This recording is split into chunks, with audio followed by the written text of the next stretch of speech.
जब राष्ट्रपति जी ने मोहर लगा दिया है तो क्या सुप्रीम कोर्ट बड़ा हो गया? मैं आपको बताता हूँ, हमारे आर्टिकल जो कॉन्स्टिट्यूशन का आर्टिकल है 143, इसमें हमारे यहाँ पे सुप्रीम कोर्ट की व्यवस्था की बात की गई है।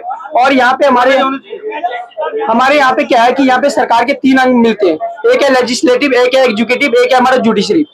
इसमें सभी के जो पावर है वो सेपरेट किए गए। हाँ, अगर मान लो कि राष्ट्रपति ने हस्ताक्षर कर दिया तो ये मैटर नहीं है, ये मैटर है कि जो सुप्रीम कोर्ट है उसको दखल अंदाजी कर सकता है, जांच कर सकता है, नोटिफाई कर सकता है। अगर उसके अंदर कुछ गलती होगा तो वो जांच भी कर सकता है। इसी को लेकर जो राज्यसभा में जो जगदीप धनखड़ जी है वो कहता है कि इसमें मामले में इंटरफेयर किया, वो सही है। क्योंकि भाई सुप्रीम कोर्ट इसलिए तो है, लास्ट क्यों बनाया गया है, ताकि उसकी जांच पड़ताल कर सके, कोई गलती हो तो। ऐसा इसलिए क्योंकि मानते हैं कि भाई राम मंदिर है, चाहे कोई भी बिल पास होता है, क्योंकि मेजोरिटी जिसके पास होती है ना, वो कोई भी बिल आसानी से पास हो जाता है। आपको पता होगा राष्ट्रपति भी किसके ऊपर काम करती है, आर्टिकल 74 ये कहता है कॉन्स्टिट्यूशन का कि जो भी मंत्री होगा ना, प्रधानमंत्री, वो मंत्री राष्ट्रपति को सलाह देती है। इसका मतलब है राष्ट्रपति एक तरह से हमारे इंडिया के अंदर एक कह सकते हैं कि खिलौना की तरह है। सारी पावर जो हमारे पास किसके पास है, वो हमारे प्रधानमंत्री के पास है। तो कोई भी बिल होता है ना, वो इजीली क्या होता है, पास आउट हो जाता है। इसीलिए सुप्रीम कोर्ट का हिदायत बनता है वो उसको जांच करे, नोटिस करे,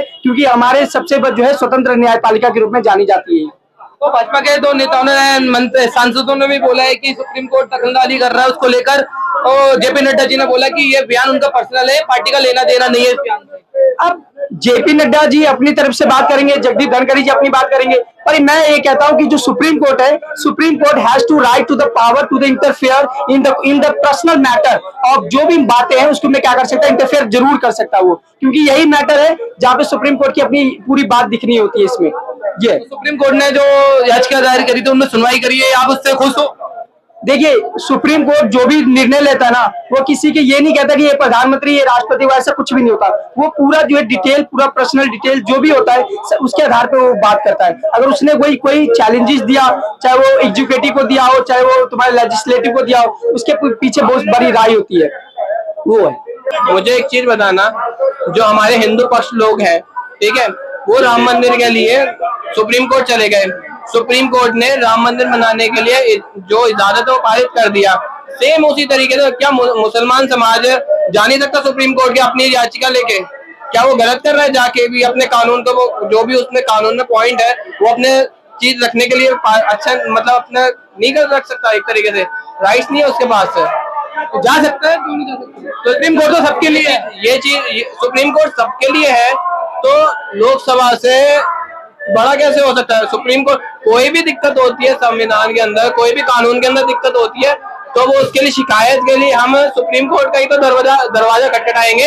अगर मान लो तो जो हमारे लोकल कोर्ट है वहां पे सुनवाई करेंगे किसी चीज को लेके, तो भाई साहब अगर कोई बंदा उससे खुश नहीं होगा तो हाई कोर्ट जाएगा, हाई कोर्ट से सुप्रीम कोर्ट जाएगा।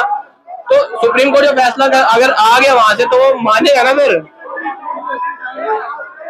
कोर्ट को। और जो सुप्रीम कोर्ट को धमकी दे रहा, सोच लो वो देशद्रोही है। जो देश के अंदर सुप्रीम कोर्ट को नहीं मानता, भारत के सर्वोच्च न्यायालय को नहीं मानता, उसको देश में रहने का अधिकार नहीं है। अभी आपको पता होगा जब बाबरी मस्जिद मंदिर का फैसला आया, देश की पूरी जनता ने, जबकि आस्था से जुड़ा हुआ था लोगों के, लेकिन फिर भी माना। लेकिन कुछ कुकर्मुक्त सुप्रीम कोर्ट के फैसले पर सवालिया निशान करते हैं, वो देशद्रोही है। भाजपा सरकार